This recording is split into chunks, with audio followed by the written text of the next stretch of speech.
Contista, poeta, escritor, crítico literário, Edgar Allan Poe influenciou o mundo inteiro em suas obras.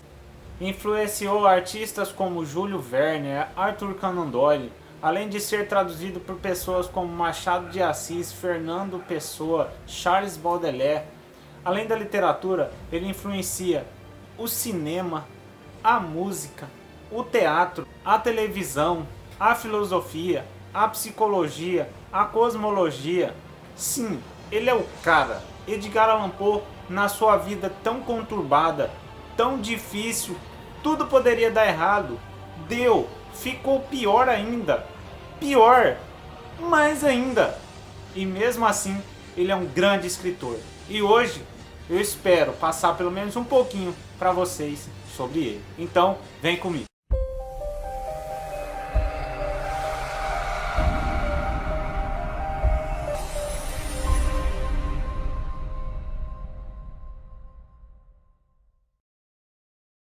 É melhor sair pela porta antes que abra sua cabeça. Minha cabeça já é aberta, abestado super desenvolvido. Mostre algum respeito ou te faço um tour particular. Sou um poeta, famoso mundialmente. É por isso que não tem dinheiro. Sou Poe. Foi o que eu disse. Não sou pobre, abestado! Poe! Poe! Edgar Allan Poe, te lembra alguma coisa? Não. Uma bebida para qualquer homem aqui que completar essa frase. E o corvo disse... Fora! De minha autoria! Eu repito, e o corvo disse... Nunca mais! Hã? Hã? Esse é meu poema favorito. Viva la France! Desleixados! Filisteus! Não reconheceriam uma autêntica voz literária americana nem se entrasse por um ouvido e saísse pelo outro.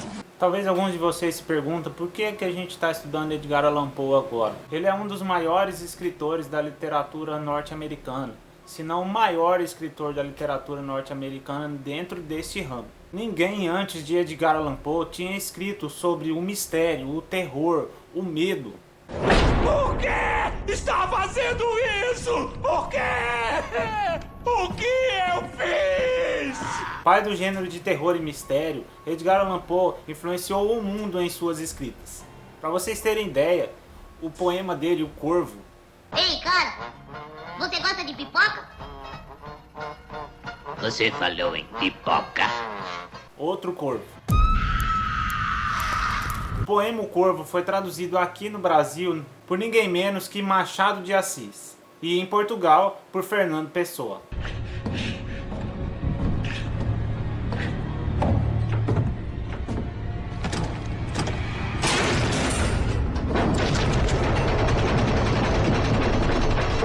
Edgar Allan Poe é considerado o pai das histórias de detetive, porque antes dele ninguém tinha escrito nada, nem sequer perto disso. Então quando você escuta falar de Sherlock Holmes, por exemplo, nada mais é do que uma inspiração vinda das histórias de Edgar Allan Poe. Já parou para pensar que às vezes você escreve só quando você está com um sentimento muito forte? Ou quando você está sofrendo? Ou quando você está passando por algo ruim? Então o que levaria uma pessoa para escrever sobre a morte, o terror e o medo?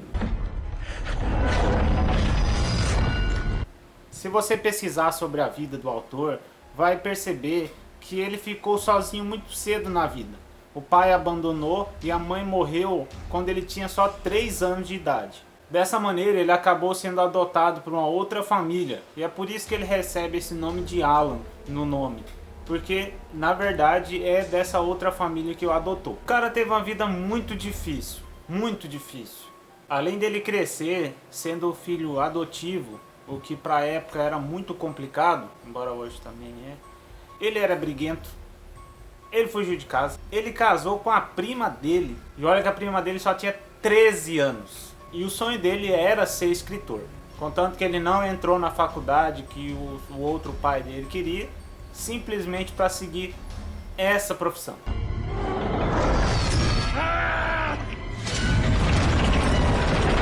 Como eu já falei para vocês, ele é o pai do gênero de detetive. E esse início foi feito com o conto Os Assassinatos da Rua Morgue.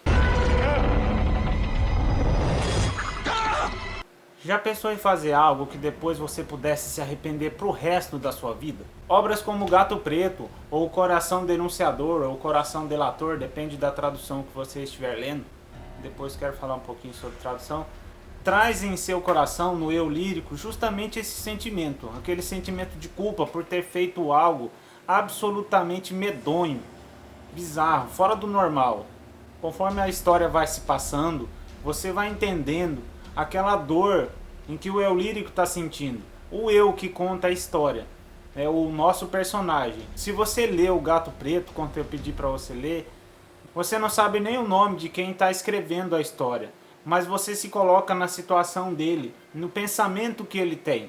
Porque conforme ele vai escrevendo, e no início do texto vocês perceberam que ele está preso devido ao que ele fez, ele vai simplesmente se culpando pelas coisas.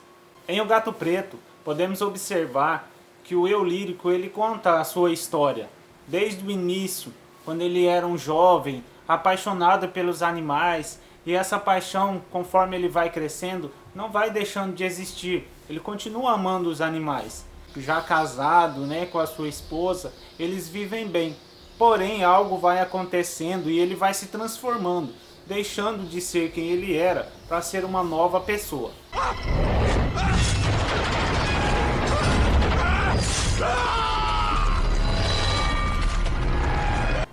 Sendo assim, Edgar Allan Poe não se remete apenas a uma escrita normal. Ele vai trabalhando todo o lado psicológico, todo o lado filosófico dos seus personagens. É o que faz dele um autor único. Ou seja, além dele ser o primeiro na sua área, né, do terror, do mistério e principalmente nas áreas de investigação, Edgar Allan Poe vai trazer também todo esse lado filosófico, toda essa psicologia humana.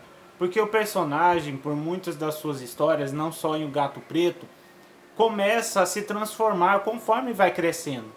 Pelos seus vícios, pela bebida principalmente.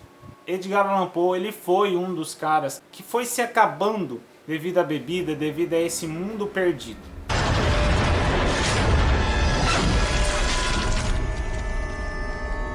Se você ler as histórias da maneira com que elas merecem, você vai perceber que cada personagem ele trabalha algo que envolve a nossa vida atual, que envolve tudo aquilo que nós temos. Por isso que eu pedi para vocês lerem A Máscara da Morte Vermelha, ou, de acordo com as suas traduções, A Máscara da Morte Rubra.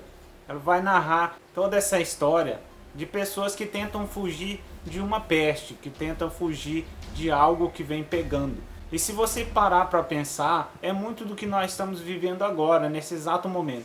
Uma doença assolando a humanidade e as pessoas tendo que se isolar indo para algum lugar. É o que acontece com o Próspero. Ele se isola para que não possa ser apanhado por essa doença.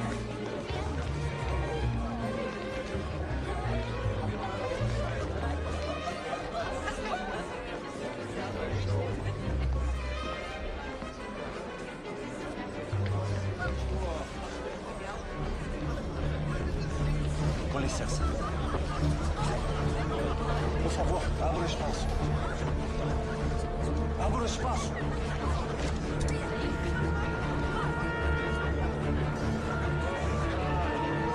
Nessa história, o autor traz a própria doença que matou tudo o que ele tinha.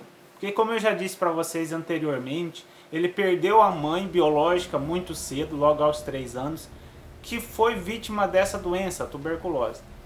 Posteriormente, ele vai perder a mãe adotiva dele também por essa doença. E o pior, a ruína dele, foi quando a esposa dele, a prima, morreu também com essa doença, tirando o fato que o irmão dele também já tinha morrido por essa doença. Ou seja, é uma doença que vem matando todas as pessoas que ele ama. E a partir daí, Edgar Allan Poe, que já bebia muito, piorou a situação. Como ele começou a beber demais, depois que tudo de ruim aconteceu na vida dele, ele praticamente foi se largando, foi se abandonando. E como toda pessoa que é largada, passa a não se cuidar mais da maneira que precisa e vai perdendo credibilidade. Ele acabou sendo demitido da onde ele estava trabalhando e tudo foi só piorando. Porque afinal de contas, às vezes você pensa que está ruim, mas pode piorar ainda mais. Ele teve uma morte extremamente misteriosa, assim como todos os seus contos foi ligado a mistérios e terror e medo. A sua vida também finalizou dessa mesma maneira, porque até hoje ninguém sabe dizer ao certo como é que ele morreu. Simplesmente o encontraram lá no banco de uma praça abandonada, morto, com as roupas que nem era dele, num lugar muito longe de onde ele deveria estar. Senhor, ajude minha pobre alma.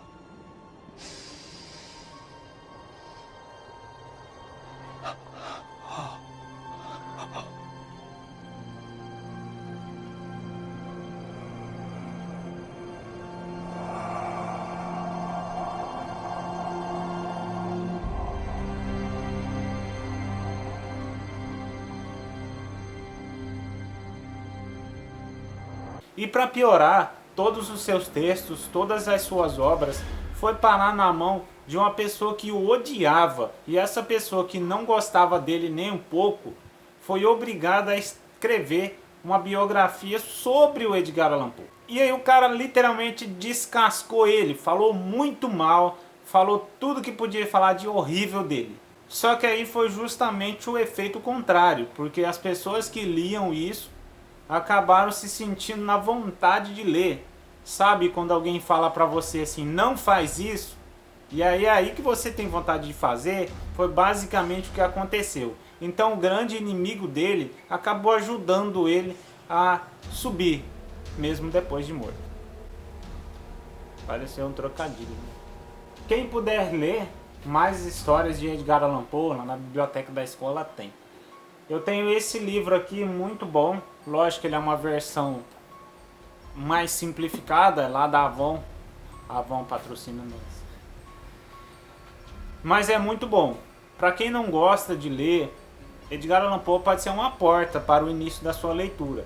Porque ele trabalha muito com contos, e os contos são mais rápidos, mais simples. Ele tem todo esse processo do envolvimento, que você vai lendo e vai gostando. Vai lendo e vai querendo saber o que vem depois. É lógico, é mistério. Falando sobre as traduções, que eu disse que eu ia estar falando com vocês, Edgar Allan Poe foi um cara que foi traduzido por grandes escritores, né? Como eu já citei anteriormente, Machado de Assis, Fernando Pessoa, até o próprio Baudelaire. Eu não sei se vocês conhecem alguns outros autores, então não vou ficar citando nomes aqui, desnecessário.